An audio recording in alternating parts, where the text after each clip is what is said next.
And here he is, the great man himself, Donald Trump. Welcome to the Savage Nation. Donald, thanks so much for being with us. And by the way, congratulations on the birth of your newest grandchild. Absolutely. That's great. Really happy about it. Donald, I know what it feels like to be a grandparent. I know how protective it makes the grandfather. And I suppose that's why your popularity has swelled. Personally, I think because America sees you as the greatest chance to protect us, in plain English. You know, for the big issue, Donald, I know you've disavowed any connection to these allegations against Ted Cruz and his alleged affairs. But let's be clear. You've had more mud thrown at you than all of the other candidates put together. You've been smeared like I've never seen anyone smeared before. So, assuming that you had nothing to do with this, and I believe you have had nothing to do with this garbage, is it at all possible that someone within your camp may have done this in order to help you without even telling you? No, it's not possible. In fact, 2 articles were written today or yesterday by not lovers of Trump, the Daily Beast, whatever that may be, and another one by a respected journalist that said that Marco Rubio has been peddling this story for a long time, and it was Marco Rubio. I mean, they said it very strongly. Marco Rubio has been peddling this story. I never heard about this story, and frankly, I had absolutely nothing to do with the National Enquirer putting the story in. But 2 articles were written about Marco Rubio having to do it, and he's been peddling it. Now, who knows if he did it? I have no idea if he did it, but I can only tell you one thing. It wasn't me, and Cruz ought to focus on other things, frankly, because I think it's disgusting when he blames me. And you're right. Somebody in your world called me and said they have never seen anybody slandered like I've been slandered over the last week about the whole woman thing. Nobody respects women more than I do, Michael. You know that. But I know that. I know you have a great reputation. I know that. But, you know, I think that the grand master behind this, Donald, could be the Hillary Clinton camp itself. They could have leaked it to little Marco, and little Marco's people could have leaked it to turn you against each other. And I think that for the sake of your campaign and for the sake of America, and no matter how tempting it may be for you to fight back because you are a fighter, Donald, I wouldn't get involved with it anymore. I think we need to talk about the dangers of a Hillary presidency. What do you think, Mr. Trump? About NATO, you saw what I came up with NATO the other day. They asked me a question about NATO. Nobody's thought about this for 30 years. I said NATO is obsolete, and we're spending too much money, and other countries are spending almost nothing, and we're protecting everybody, and we're the big stupid bully that doesn't know what to do, and we're spending, we're spending hundreds and hundreds of millions of dollars and even billions of dollars on NATO, and other countries aren't pulling their weight, and they're supposed to be pulling their weight, and we're protecting them. So, that came out, and it came out very good. Actually, I must tell you, surprisingly, the New York Times did a great story on it. And today I had a great story in the New York Times. I mean, I awoken people as to NATO, and it is obsolete. Today we need something having to do with terrorism. And, when NATO was done originally, it was the Soviet Union, which was different than Russia. It was the Soviet Union. And, it becomes obsolete after all of these decades. So we're spending too much money, and it should be rejiggered or redone. I agree with you, but let's talk about Hillary Clinton. Here is a woman who says that we're defeating ISIS. What do you say to that? Well, we are so undefeating ISIS. ISIS is running rampant. They have Libya oil. We do nothing about it. I don't know if you know what's going on in Libya. Libya is ISIS territory now. That was another Hillary great thing with Benghazi. And absolutely. Gaddafi begged her not to kill him. He said we will descend into a Somalia run by warlords. Hillary owns Libya and the Middle East mess, Donald. Totally. ISIS has the Libyan oil. And why aren't we putting up a blockade? Why aren't we knocking the hell out of that oil? Why aren't we doing things? I mean, Libya had vast oil supplies. You remember Gaddafi with the oil and the money. And now ISIS has it. And why aren't we putting up a blockade? Why aren't we taking that oil? Why do we have other people having that oil? Why aren't we taking that oil? It's disgraceful. The way our country runs is a disgrace, Michael. Well, okay, but we're talking about terrorism. Hillary and you couldn't differ even more completely than you do now. She says we're defeating ISIS when we know that's a lie. If you become president, which I hope you do you have an actual plan from the first day in office to take them on, Donald, that you can even sketch out for us? I do have a plan. I actually have a number of different plans because you need alternatives, Michael, and you want to be unpredictable. You know, this country is so predictable. If the president has a plan, he goes up and announces what his plan is. He says, this is what we're going to do. Remember he sent the 50 troops in about 6 months ago? And he announced that he's sending 50 troops in, 50 of our finest, by the way. And he gets up and announces that he's sending 50 troops. They have a target on their back. Or when he announced that he's taking everybody out of Iraq, and he gave a date. And I mean, the whole thing is just crazy. We shouldn't have been in Iraq, and then we shouldn't have gotten out the way we got out. And it was disgraceful the way it's been handled. We have such bad leadership. We don't even have leadership as far as I'm concerned.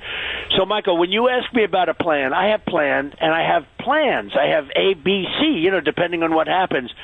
But I hate to just go onto your very popular show and say what the plan is, and other people hear that, and it gets back, and all of a sudden it's no longer a really plan. We need the element of surprise. Do you think General George Patton or General MacArthur, do you think they would have gotten on your show and said what they want to do? No, I agree 100%.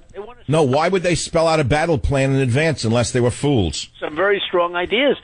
But I hate to sit on your show and say, here's what we'll do, Michael. We'll do this, and we'll do that, and we'll do that. Now, let's assume, I am the front runner by a lot in the Republican side. And I say, here's what we'll do. And then I get in and I'll say, I gave Michael Savage my entire plan. I hope they weren't listening to that show. Well, they were. You understand. Of course. Okay, no, that's rational. And, of course, I know something about leadership, Donald. It's who you hire to enact your big vision. You don't need to spell out every detail of every program in the world to show how smart you are.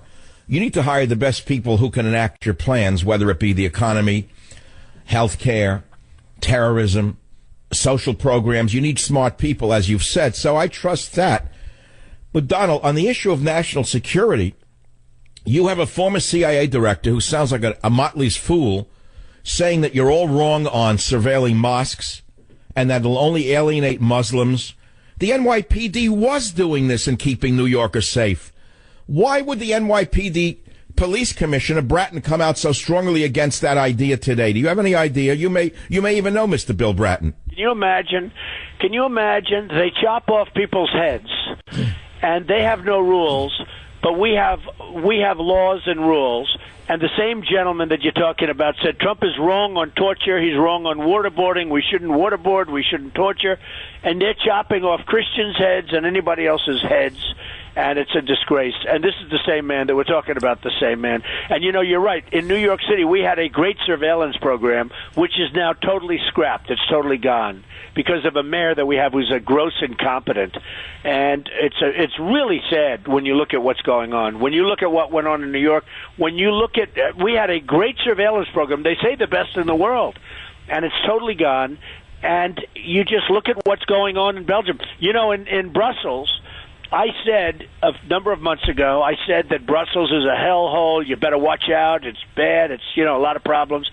The New York Times did a big story really criticizing me for saying such bad things about Brussels. Now everybody's saying Trump got it right, Michael. You see that. It's all over the place. That Trump was the only one that knew what was going on. I agree. But look, Donald, this Geneva Convention business that the liberals like to cite, that we're violating the Geneva Convention by even waterboarding, it's such a ludicrous statement, Donald.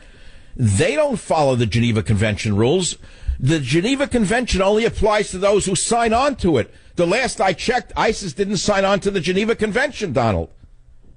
Hey, Michael, they're allowed to chop off heads. They're allowed to drown 50 people in a heavy steel cage, drop them right into the ocean or to the water, and drown them, and pull it up with 50 bodies in it. And we're going by the Geneva Convention. So let's go by the Geneva Convention, but we have to make the rules a lot tougher because we're fighting on a different playing field. So we can't waterboard, which is considered a minimal form. Okay, some people don't consider it torture, actually, but it's considered certainly minimal. They're allowed to chop off heads and drown people. A little bit different. When you say, do you think they sit back home when they're all eating, because they eat like everybody else, and when they just chopped off 50 heads of people, do you think that they sit around and saying, can you believe these people? They're refusing to waterboard. I mean, they read this stuff. They're refusing to waterboard. They have absolutely no fear of our country. Our country is weak and ineffective, and it's a shame, Michael. It's a shame. Donald, they're laughing at us.